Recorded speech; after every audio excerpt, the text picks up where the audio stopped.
Boa noite. Boa noite, queridos. Vamos já procurando os nossos lugares. Calma. Vai chegar. Vamos. Tá valendo.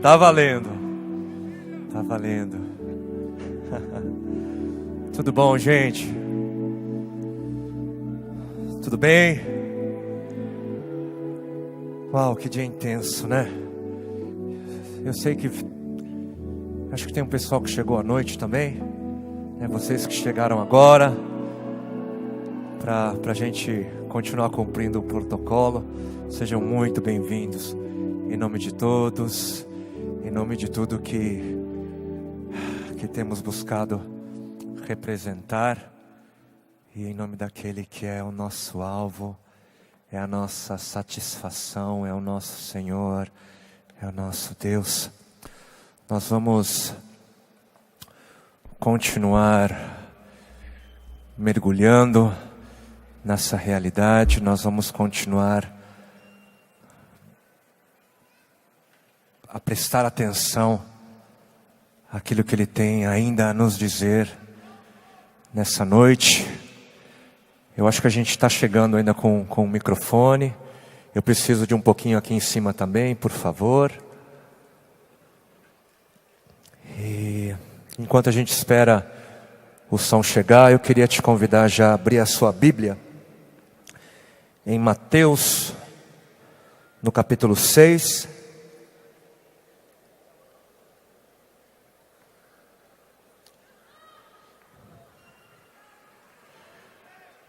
Precisamos das luzes, sim. Que haja luz sobre todos.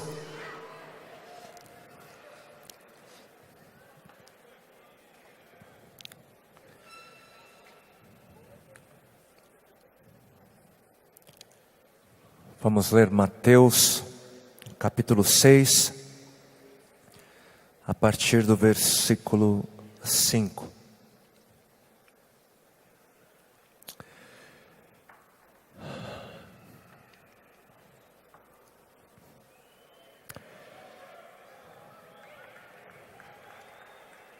Aê. E houve luz.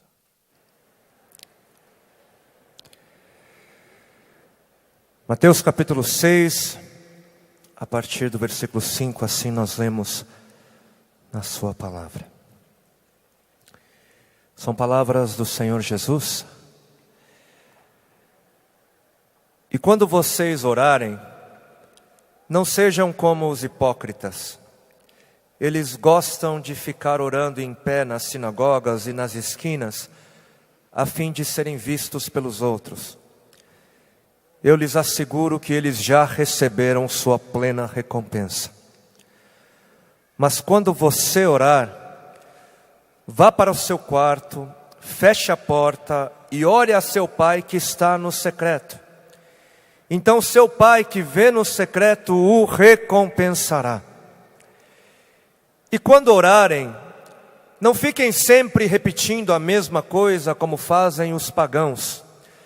Eles pensam que por muito falarem serão ouvidos. Não sejam iguais a eles, porque o seu pai sabe do que vocês precisam antes mesmo de o pedirem.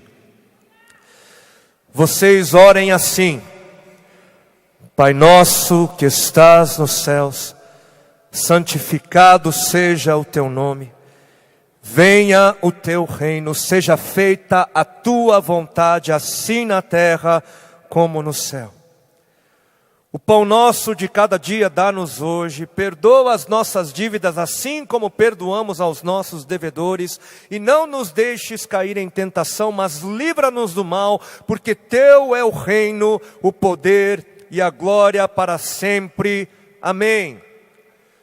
Pois se perdoarem as ofensas uns dos outros, o Pai Celestial também lhes perdoará. Mas se não perdoarem uns aos outros, o Pai Celestial não lhes perdoará as ofensas.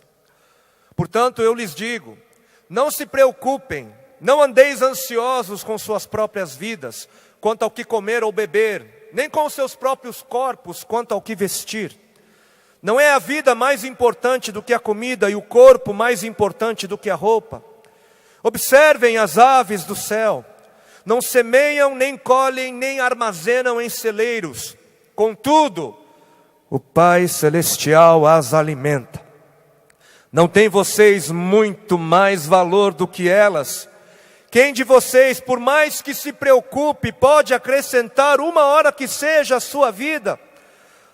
Por que vocês se preocupam com roupas? Vejam como crescem os lírios do campo. Eles não trabalham nem tecem. Contudo, eu lhes digo que nem Salomão, em todo o seu esplendor, vestiu-se como um deles. Se Deus veste assim a erva do campo, que hoje existe e amanhã é lançada ao fogo, não vestirá muito mais a vocês, homens de pequena fé? Portanto, não se preocupem dizendo o que vamos comer, ou o que vamos beber, ou o que vamos vestir. Porque os pagãos é que correm atrás dessas coisas. Mas o Pai Celestial sabe que vocês precisam delas. Busquem, pois, em primeiro lugar o reino de Deus e a sua justiça, e todas essas coisas lhes serão acrescentadas. Portanto, não se preocupem com o amanhã, porque o amanhã se preocupará consigo mesmo. Basta a cada dia o seu próprio mal.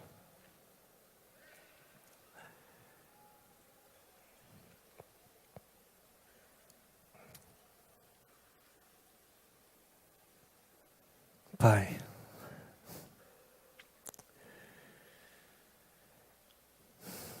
queremos, Senhor, te ouvir. Queremos te ouvir. Queremos que o Senhor nos alcance.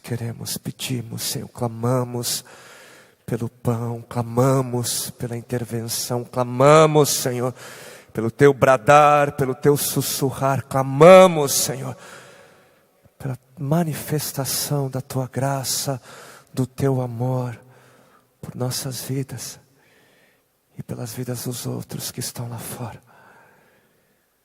Isso tudo em nome de Cristo Jesus. Amém. Amém.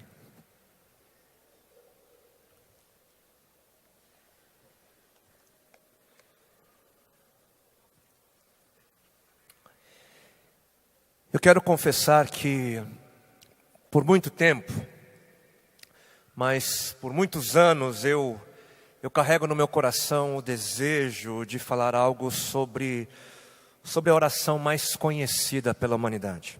Essa oração. Só que eu sempre fugi. Eu sempre fugi de ter de falar algo sobre o Pai Nosso, porque eu sempre desconfiei.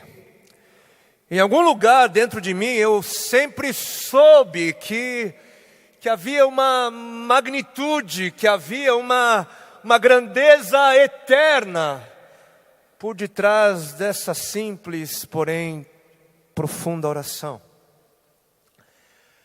Mas se eu ouso falar algo sobre essa oração nessa noite, não é porque eu creia ter encontrado todas as respostas ou todos os tesouros, ali contidas, escondidas, escondidos, mas se eu ouso falar sobre o Pai Nosso hoje é porque eu creio que precisamos resgatar alguns dos valores perdidos acerca da oração. E que o Senhor nos ajude nessa hora. O Pai Nosso é um dos grandes tesouros que o Senhor Jesus deixou para a humanidade. Um dos grandes tesouros. Nessa oração a gente encontra todas as razões para se orar, todas as necessidades, tudo que diz respeito à vida, à criação, A gente encontra ali todas as diretrizes quanto aos clamores, né, dos homens. A gente encontra o Evangelho, né, tudo. Tudo é incluído e apresentado nessa simples oração. De tão simples, ela é acessível a crianças, adultos e idosos. Todos são capazes de assimilar o Pai Nosso, independente de cultura, de classe social, de escolaridade. Todos têm acesso por conta da sua simplicidade, mas ao mesmo tempo doutores e mestres, eles se debruçam, estudam durante anos e anos a oração por conta da profundeza e por conta da genialidade por detrás das palavras. E não é à toa que o Pai Nosso é de longe a oração mais recitada. Não é à toa que o Pai Nosso é de longe a oração mais memorizada. A maioria nem se lembra de quando memorizou o Pai Nosso. E de longe é a oração mais famosa e comentada de todos os tempos. Bilhões de pessoas espalhadas pelo mundo fizeram e fazem essa oração aos domingos. Numerosas são as pessoas que fazem essa oração em momentos de angústia, em momentos de necessidade, em meio às batalhas. Fazemos essa oração quando estamos com medo, quando ansiosos, quando arrependidos. E fazemos a oração do Pai Nosso em momentos de alegria, de gratidão e de louvor também. Mas eu temo que, apesar de toda essa familiaridade, eu temo que o Pai Nosso seja incompreendido por muitos. Porque alguns acham que o Pai Nosso busca responder à pergunta: o que devo dizer na oração? Ou quais são as palavras que Deus aceita em minhas orações? Ou pior ainda, alguns acham que o Pai Nosso busca responder à pergunta: o que devo dizer para ser atendido? Qual é a fórmula? Quais são as palavras certas que vão fazer com que Deus faça aquilo que eu quero?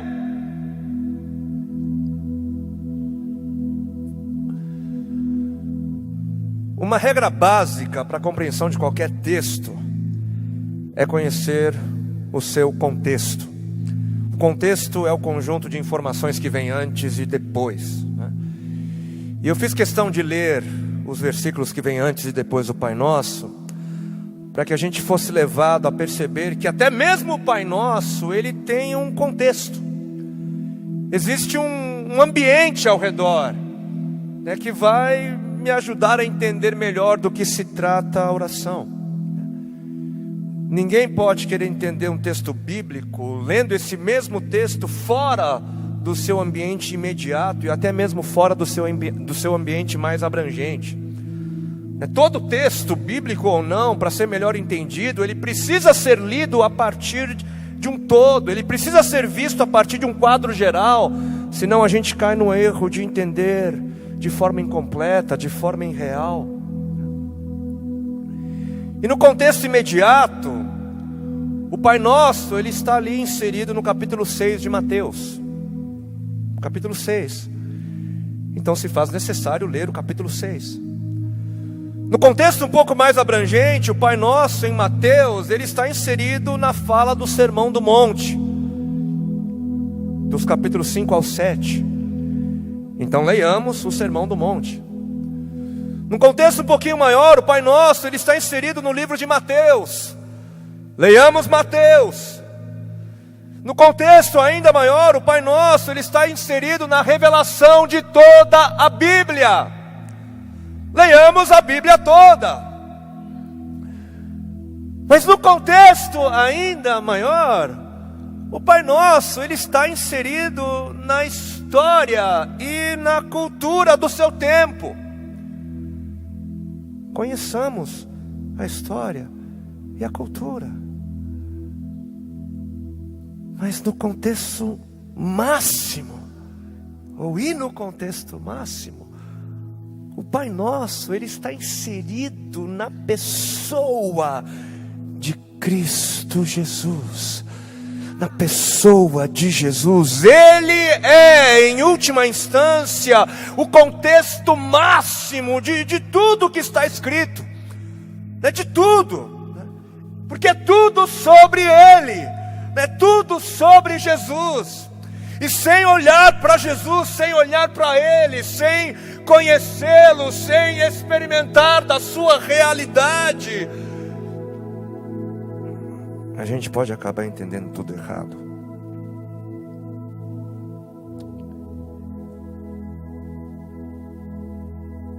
Então, conheçamos a Jesus. Ninguém pode fugir disso. Se você quer compreender o que está sendo revelado, não podemos fugir disso. No contexto imediato do capítulo 6 de Mateus, nós vamos ver um pouquinho antes, no versículo 7, o Senhor nos alertando quanto ao erro de confundirmos o nosso Deus com os deuses pagãos.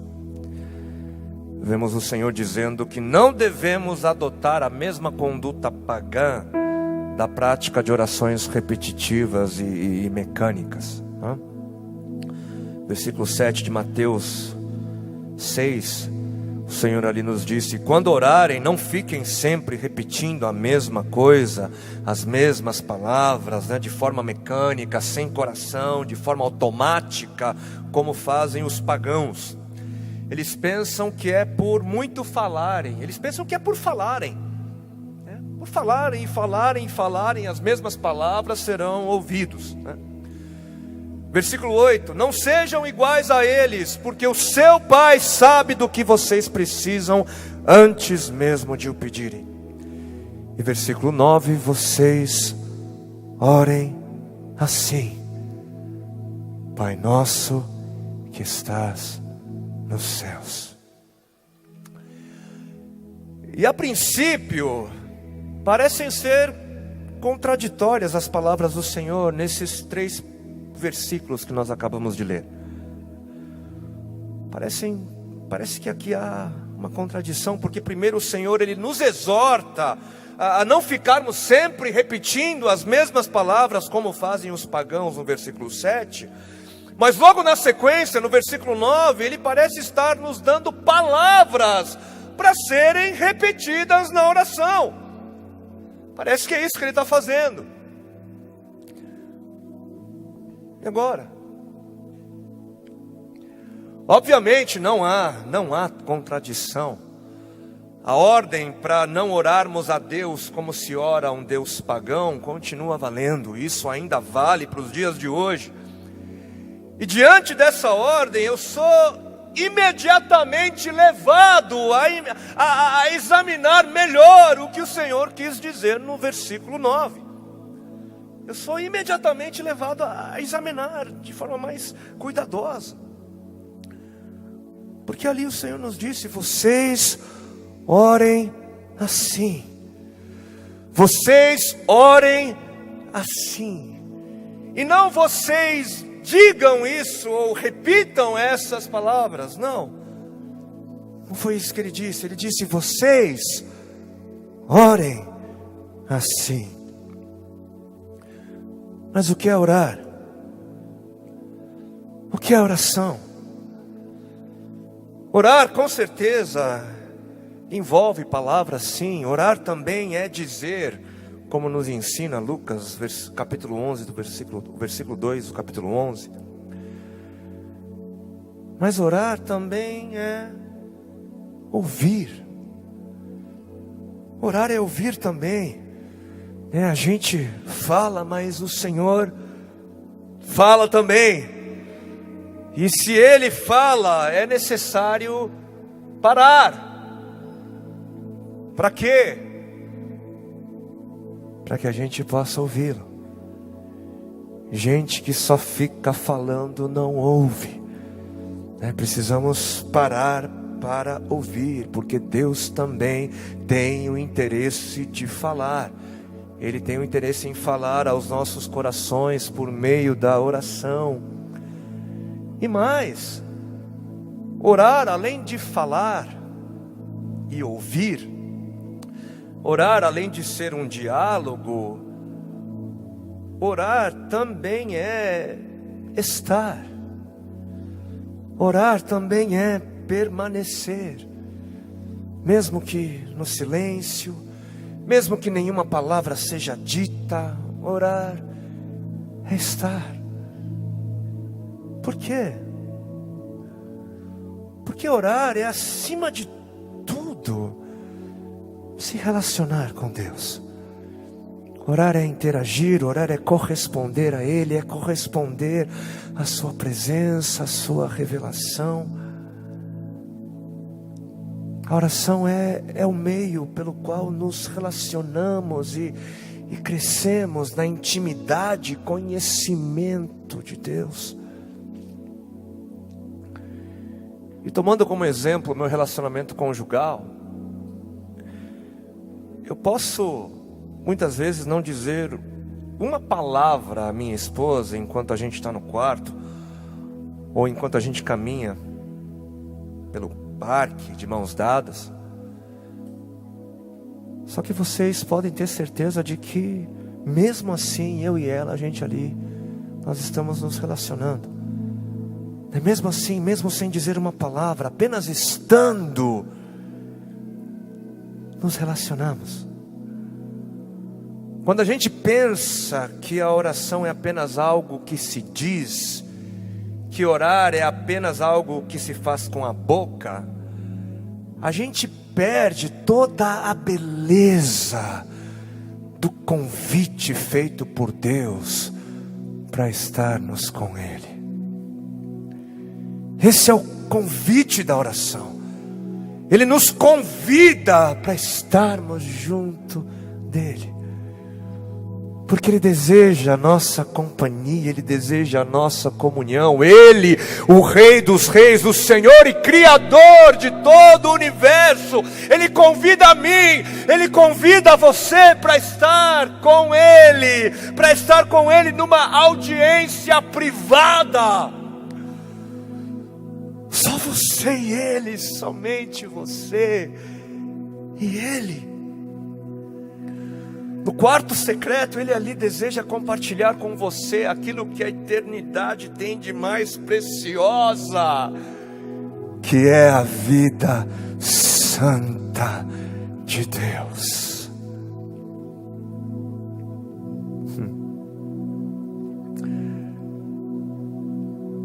Olha só, usando mais uma vez o meu relacionamento conjugal como um exemplo, uma analogia. Eu posso passar tempo com a minha esposa junto aos meus amigos, junto aos familiares. Eu posso passar tempo com a minha esposa junto aos irmãos da igreja. Mas no quarto secreto, eu levo ninguém. Ninguém. Por quê? Porque é no quarto secreto onde a nossa intimidade é desfrutada e compartilhada. É lá. É lá. E foi lá no quarto secreto, no lugar onde eu levo ninguém. Foi lá onde os meus 2 filhos foram gerados. No quarto secreto, no lugar de intimidade com Deus, a vida de Deus é compartilhada, a vida de Deus é gerada em nós, e através de nós,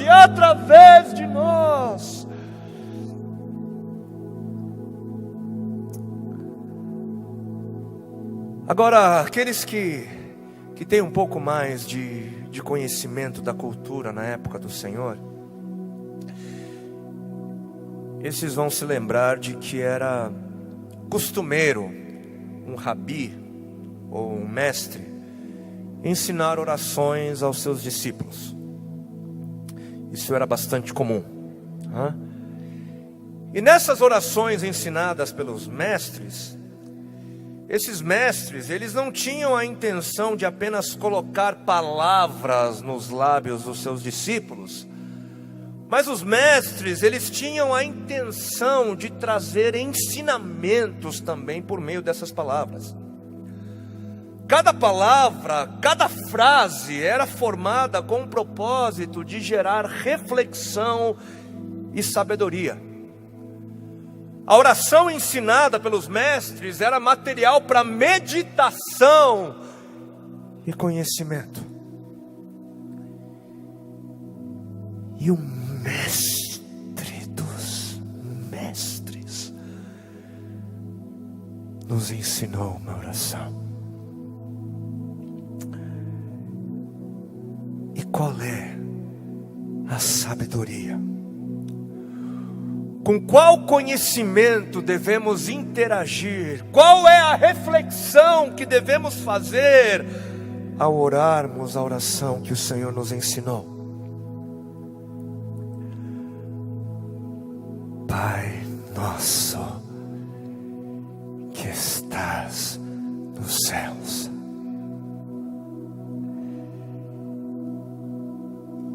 Interagimos com a sabedoria, com o conhecimento de que Ele é Pai,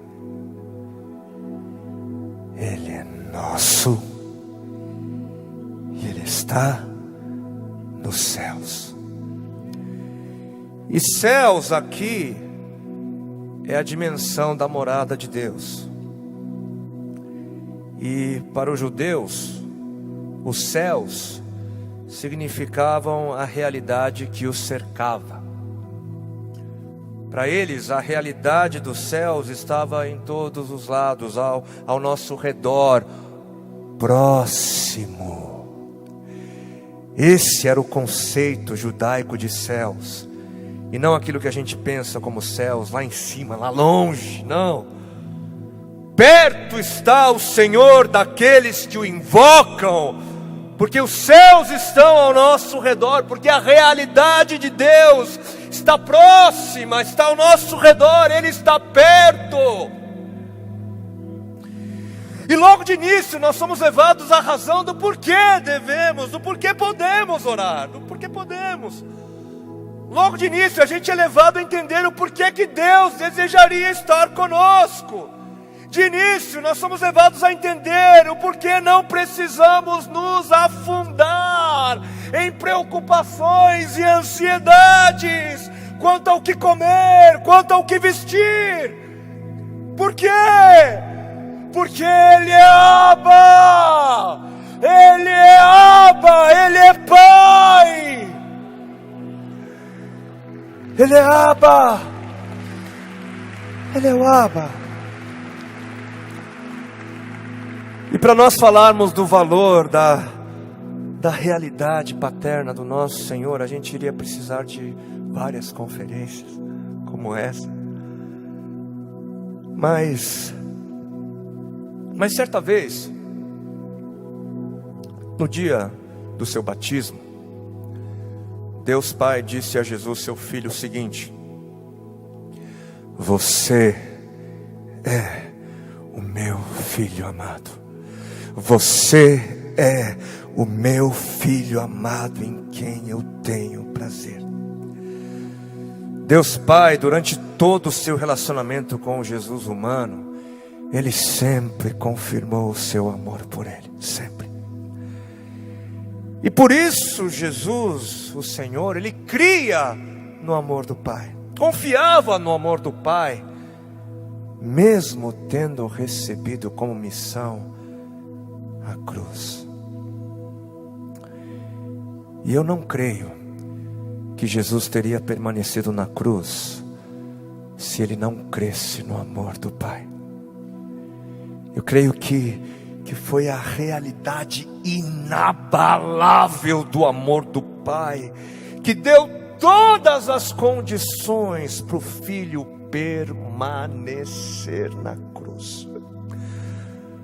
Foi a confiança no amor do Pai que fez com que Jesus permanecesse na cruz. Foi essa a certeza. Quando as circunstâncias mudam, muitos passam a desconfiar do amor do Pai e acabam tomando medidas próprias. Quando as circunstâncias mudarem, não deixe de crer no amor do Pai. Muitos se esquecem de que ser filho de Deus implica em ser participante da cruz. Só que quando estamos fundamentados, firmados no amor inabalável do Pai, a cruz em nossas vidas não grita mais alto do que a voz do Pai que brada do alto: você é o meu filho amado, você é a minha filha amada em quem eu tenho prazer. As circunstâncias, elas podem mudar, o estado dos nossos corações podem mudar, mas o seu amor dura para sempre. Permaneça, espere. Ele é Pai, Ele é Pai, e Ele te ama.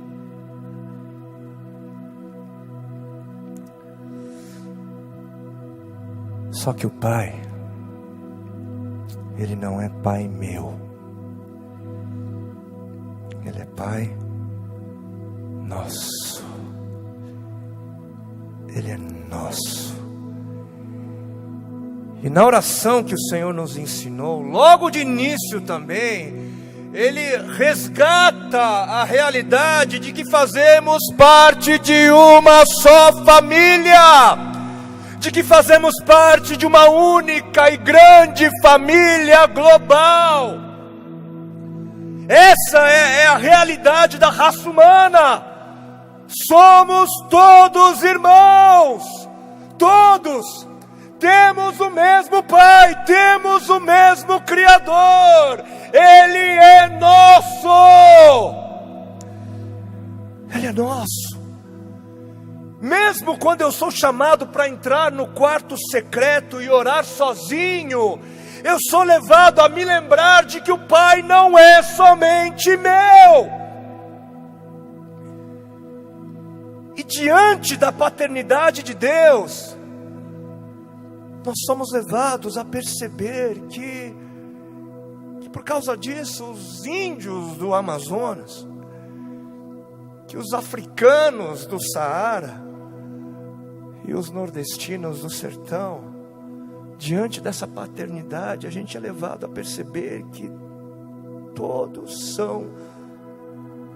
eles todos são nossos irmãos, o tanto quanto aqueles que já dizemos ter. São tão irmãos quanto aqueles que nós dizemos já ter, já possuir. Os excluídos desse mundo, os miseráveis, né, os samaritanos dessa terra, todos são tão nossos irmãos quanto os nossos pais e os nossos filhos. É essa paternidade de Deus que vai me dizer que Ele me ama o tanto quanto Ele ama o outro, que não é outro, mas que é meu irmão, é minha irmã, é minha família, é carne da minha carne, sangue do meu sangue. O Pai Nosso, Ele vai nos lembrar de que o nosso sobrenome não é mais Som, não é mais da Silva, nem de Oliveira, mas é de Cristo, somos de Cristo.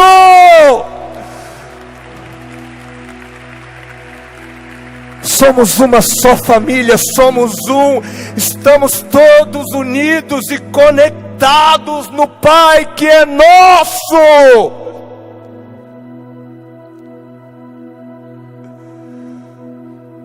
Porque somos uma família. O pão não é meu, Porque somos um só corpo, interligados. O pecado não é meu, é nosso. As lutas são nossas, as necessidades são nossas, as tentações são nossas, o inimigo é nosso, as tristezas, as alegrias, o choro e o sorriso, tudo nosso. Não foi à toa que Jesus se fez homem, se tornou um de nós, se uniu a nós, a nossa realidade. Ele se fez homem para que a sua vitória pudesse ser a nossa vitória. Ele veio desfazer o nosso pecado em Adão. O pecado é tão nosso que o pecado de Adão foi o meu, foi o seu pecado também.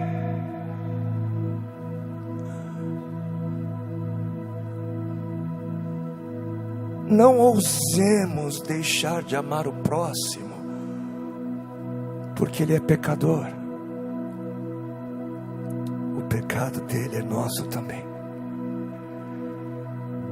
João 3,17 vai nos dizer que Deus enviou seu Filho ao mundo, não para julgar o mundo, não para condenar o mundo, mas para que o mundo seja salvo por ele.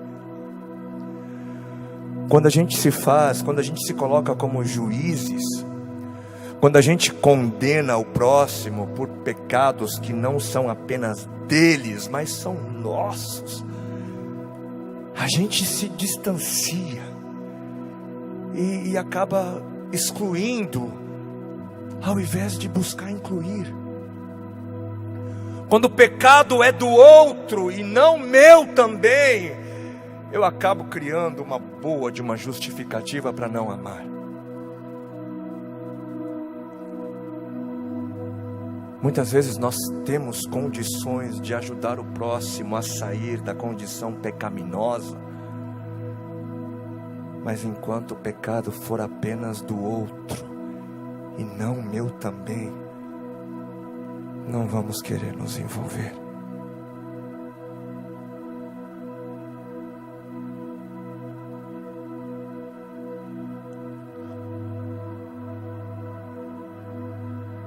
O Pai é nosso, e porque o Pai é nosso, o pão é nosso também. Porque o Pai é nosso, o pão não pode ser meu. Porque o Pai é nosso, o pão não pode ser de poucos. Existe uma razão do porquê o Pai Nosso está inserido no Sermão do Monte. Porque o Sermão do Monte, ele retrata a essência do reino de Deus. E no reino de Deus, as necessidades básicas dos filhos, pão, são supridas no amor e na bondade do Pai. No reino de Deus, pão é algo certo, é algo garantido pelo Pai. Quando o reino de Deus vem, a fome vai. Quando o reino de Deus vem, a morte vai. Até as aves recebem pão sem ter de juntar. Não faria sentido os súditos do reino do amor não receberem pão também? Quando o Senhor é o nosso pastor, nada nos falta, nada. Deus não deixa faltar pão na sua mesa de banquete, não deixa. Só que pão, obviamente, não é conta na Suíça, né? Pão não é Ferrari na garagem. Pão é aquilo que nos é necessário para a subsistência. Deus não estabeleceu compromisso nenhum quanto às nossas empreitadas que vão nos trazer além do pão diário, além da porção diária, como acontecia ali com o povo no deserto durante o êxodo. Quando ali o povo foi suprido no deserto com maná, o Maná era o bastante para aquele dia, para cada dia havia uma porção. E a ideia fundamental aqui, obviamente, é a nossa dependência como filhos. E quando pela graça conseguimos aquilo que vai além das nossas necessidades, quando pela graça a gente consegue mais do que nós precisamos, compartilhar é aquilo que nos mantém sãos.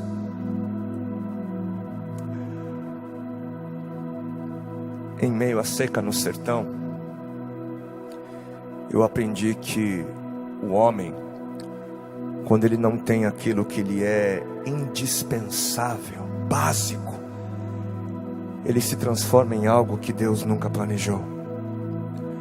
Por isso que o indispensável Deus garante àqueles que são participantes do seu reino. Ele garante, porque o indispensável é o que mantém a integridade do homem. E o mesmo acontece, o mesmo fenômeno acontece quando temos demais, porém. O mesmo fenômeno acontece quando a gente tem demais, quando nós acumulamos por acumular. Quando o homem não compartilha daquilo que ele não precisa com aqueles que padecem por não terem o que lhe é excedente, ele também é desconstruído.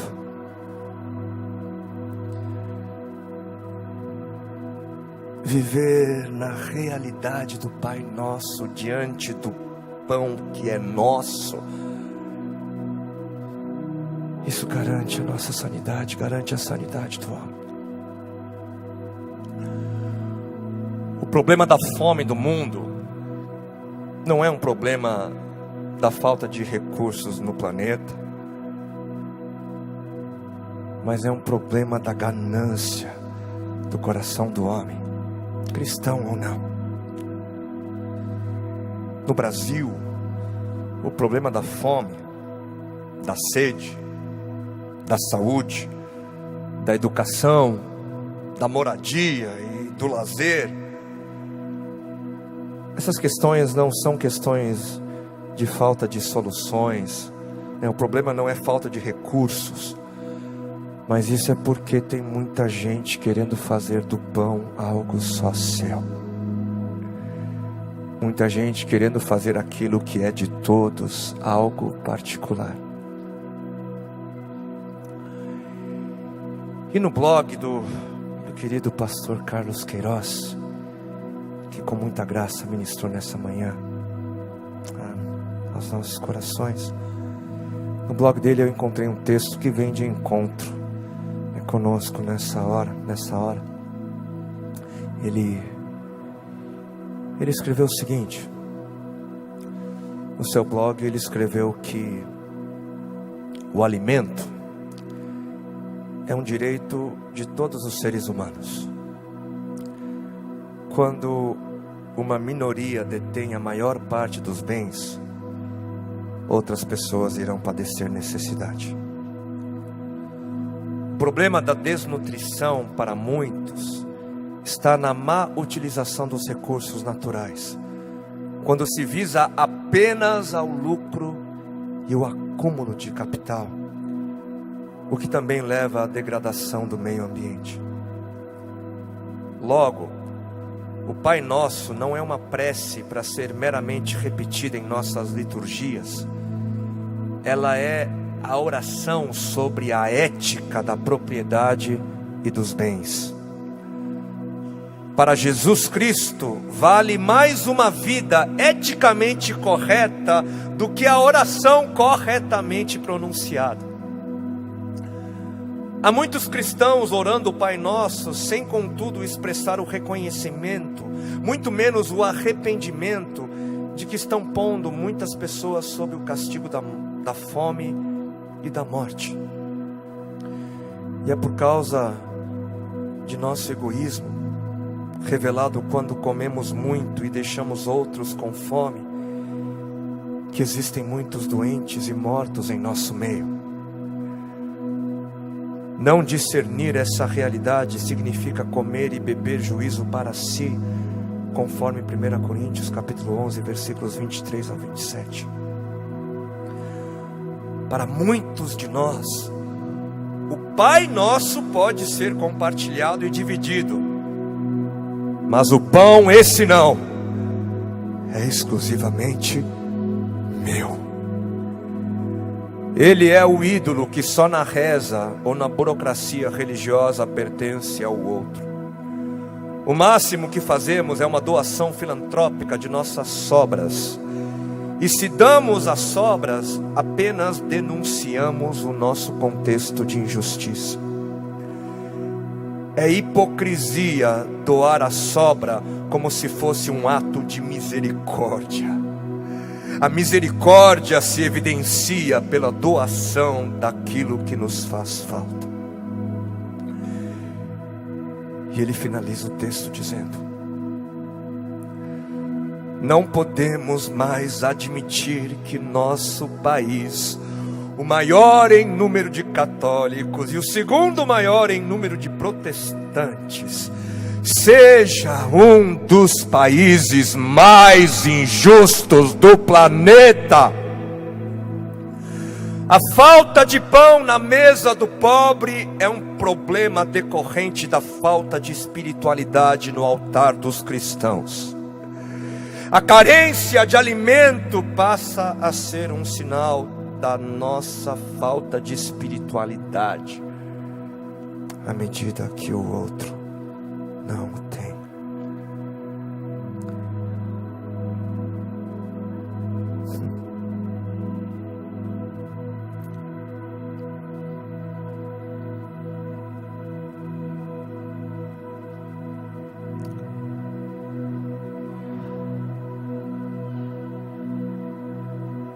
Eu não sei o que é o Evangelho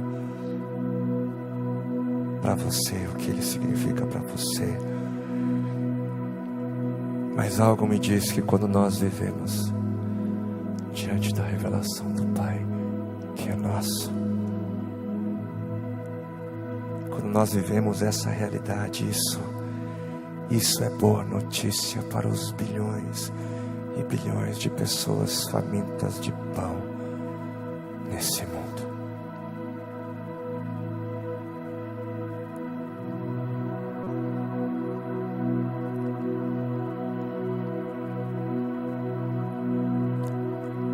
Vamos orar.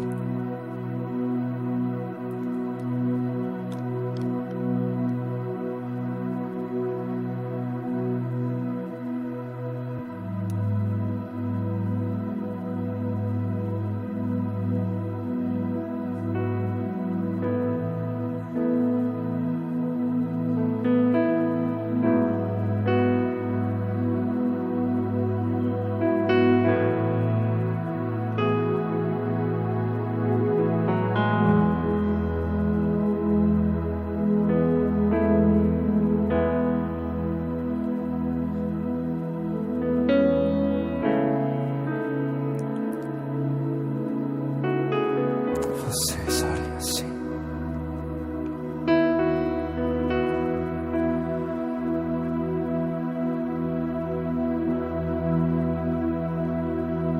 Quando a música esmorece e o resto desaparece, simplesmente a te mexer.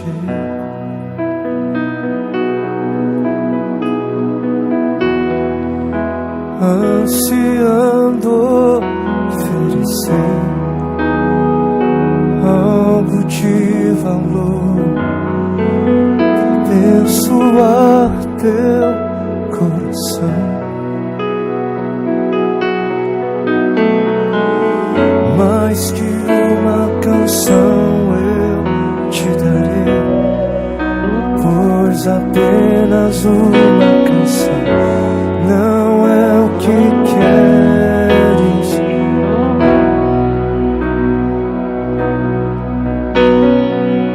Mais profundo buscar, Senhor, do que os olhos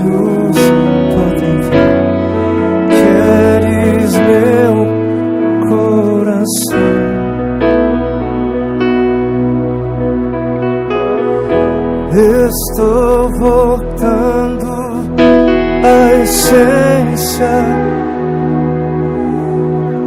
à essência, essência. Lô, me perdoa.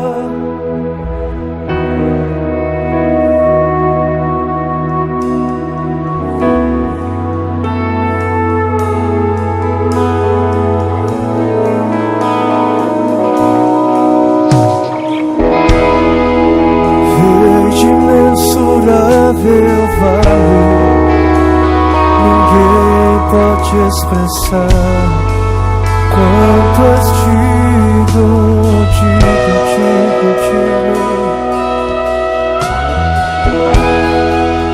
Embora eu seja pobre e fraco, tudo que eu tenho é teu.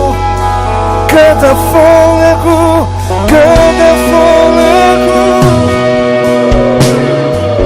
mais que uma canção eu te darei. Não é o que queres de mim, não. Mais profundo busca o Senhor.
Vibramos, Senhor, com a realidade de que o Senhor é o nosso Pai. Oh, está perto de nós.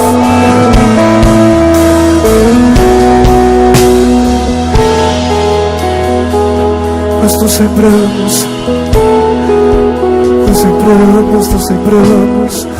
dos nossos irmãos.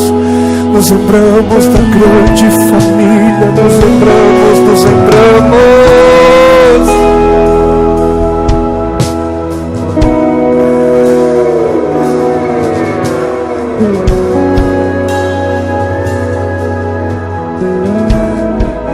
Que teu reino de paz, de alegria no espírito, de amor, de cuidado, venha, venha, venha, venha.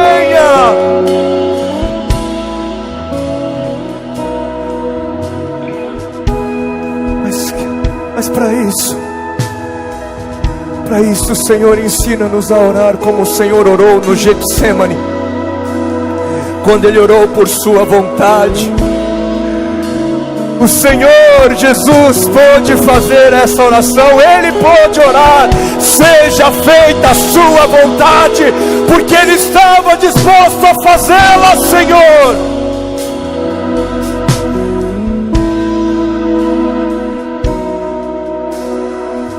Obrigado porque o Senhor nos chama a ser participantes quanto à vinda da realidade do Teu reino, quanto à manifestação da realidade do Teu reino. O Senhor nos chama para sermos participantes da realização da Tua vontade nessa terra.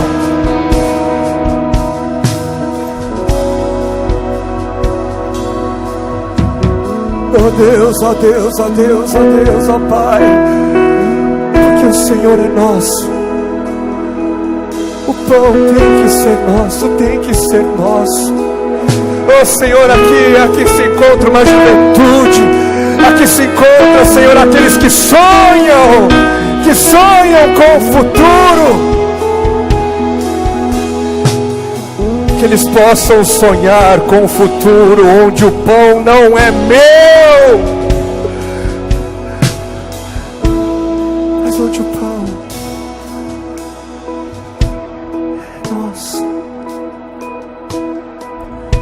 Oh Senhor, projetos de vida que incluem o outro, projetos de vida onde aquele que está ali, Senhor, onde aquele que está ali, Senhor, na África, no Sudão, na sarjeta, esquecido pelo mundo, mas não esquecido pelo Senhor, possa fazer plano, possa fazer parte dos nossos projetos, dos projetos de vidas aqui, Senhor, presentes.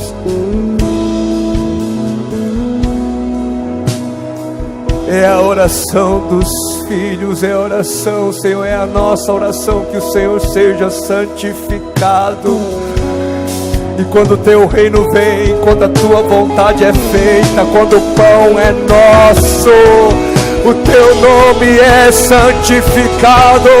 Santificando, exaltando, exaltando, exaltando, exaltando.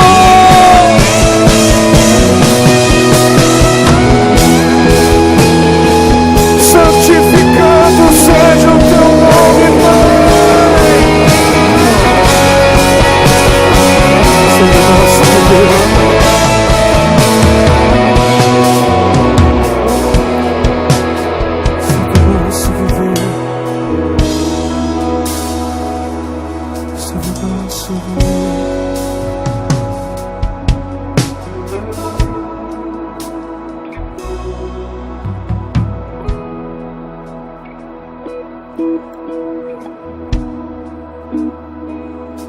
Tudo sobre Ti, tudo sobre Ti, sobre Ti, sobre Ti, Senhor, Senhor.